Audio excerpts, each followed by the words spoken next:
Hey everyone, Brent Florica here. Welcome back to Sketchbook B. In this episode, I'm really excited to do another Ariad piece. This one of a creature that I've been fascinated with since I first started reading it, called the Shepaard.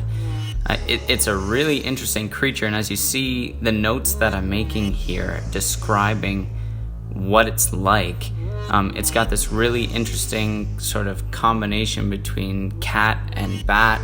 It's got wings, it's got this sort of dragon-esque form while in flight, but it's dark and dangerous, and I really was excited to try and draw this and see what I could come up with.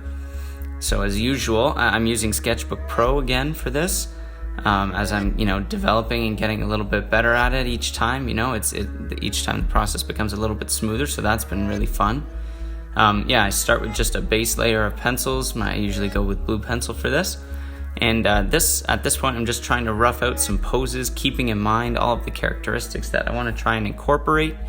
I was playing around with the kind of Black Panther sort of look, some kind of crouch maybe, or different angles that could be effective.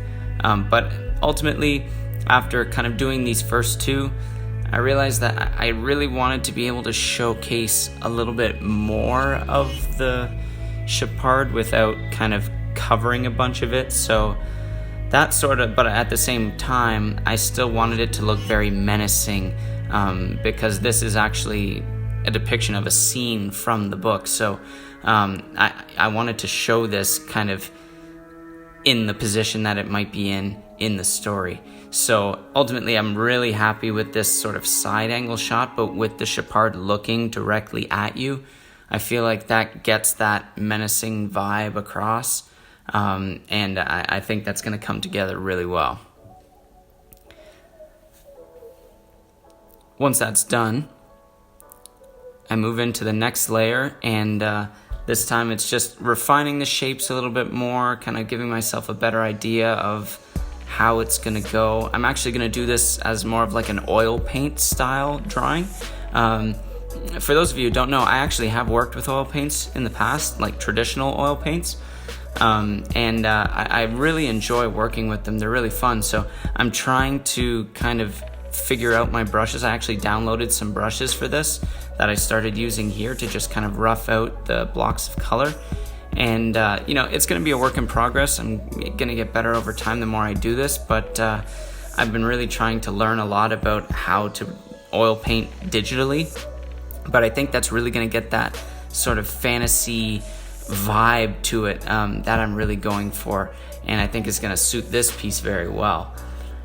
So you can see here that I'm blocking in just big chunks of color. And the beauty of this is that, you can kind of just smudge it all in with a nice oil brush and then remove the line work or lighten the line work as I just did there.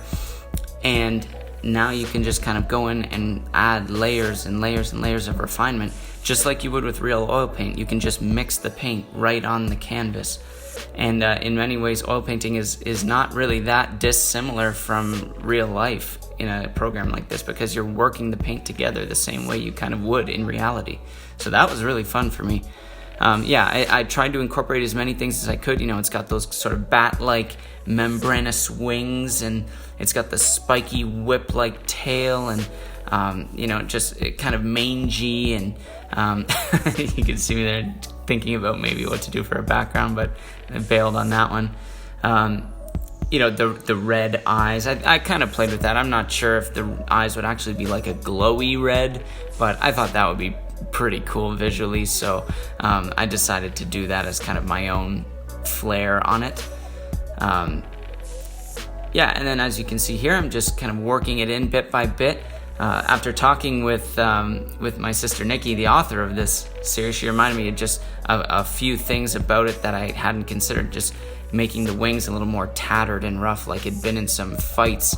This species of creature, tends to get into a lot of scraps with the other ones, so they're always beat up and marked up. So She encouraged me to include a little bit more sort of raggediness to it and some scars and scrapes and stuff to show that it kind of seen some battle beyond just the battle with our protagonist in the story.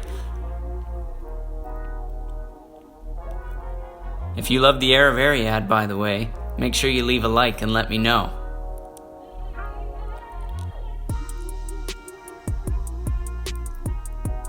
Now you can see me here just adding in some of the scars and that sort of thing, just trying to put them kind of, all over, envisioning how kind of these creatures would fight and skirmish kind of with each other. The beauty of oil painting is that you don't have to blend excessively. You don't have to try and smooth everything out. That graininess, that texture to it is really what makes oil painting awesome.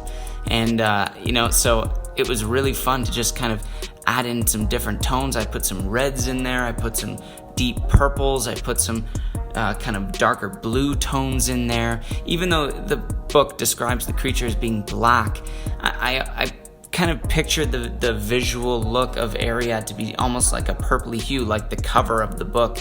And so I tried to kind of do a little bit more stylistic version of it with, that purple light sort of, or just purple atmosphere sort of casting its light on this creature and just making it maybe a little more interesting visually, a little bit easier to read. If everything was just black, that would probably be a little tricky.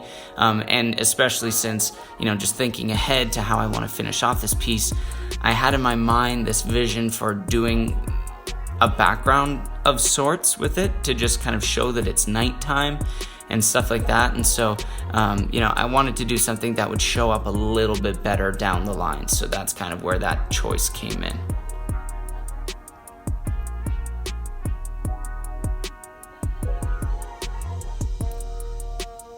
Also, just want to say that I really appreciate the support of everybody on the channel so far, all of my subscribers. And wanted to make you aware of something very exciting. This Thursday, July 16th, I am launching a Kickstarter campaign for the second book in my King's Library children's book series. And this one's going to be the book Jonah, the story of Jonah. And I'm really, really excited to get this thing going. I'm trying to raise $1,800 Canadian, which will cover my publishing costs. And so I'll put a link in the description for that if you're interested in checking that out or maybe even supporting it. There are some little rewards there based on how much the donation amounts are, and feel free to check that out. Really appreciate all the support and look forward to hopefully getting this book in print. My goal is by the end of 2020, at the latest early 2021. And with your kind support, I think it's possible. So please do consider checking that out. I'd really appreciate it. Yeah, now you can see me coming back in and just continuing to refine this piece. Just adding little layers of detail. I put a soft glow layer over everything. Obviously, an advantage of digital. You can do stuff like that. And just did a little bit of kind of purple lighting. But I pulled it back with the transparency, just dropped that down a little bit so that it didn't, just really scream at you, because that would be a little overpowering. Just those spikes on the tail are bones, so I just adjusted those colors a little bit, added that glow in the eyes, as you could see, which I think turned out really cool.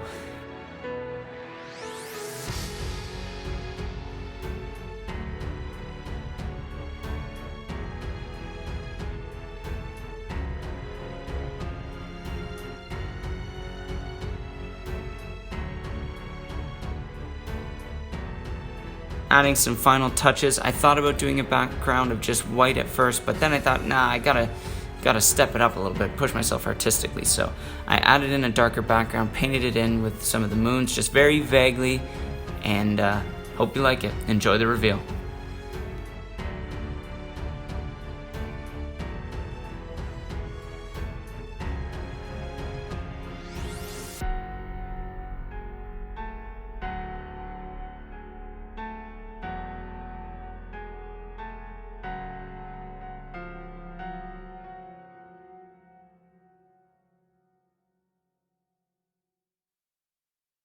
Thanks again for joining me. Please like, share, subscribe, all that. My Jonah Kickstarter begins Thursday, the 16th of July, so check that out in the description. See more Ariad stuff over here, and my King's Library series over here. See you next time.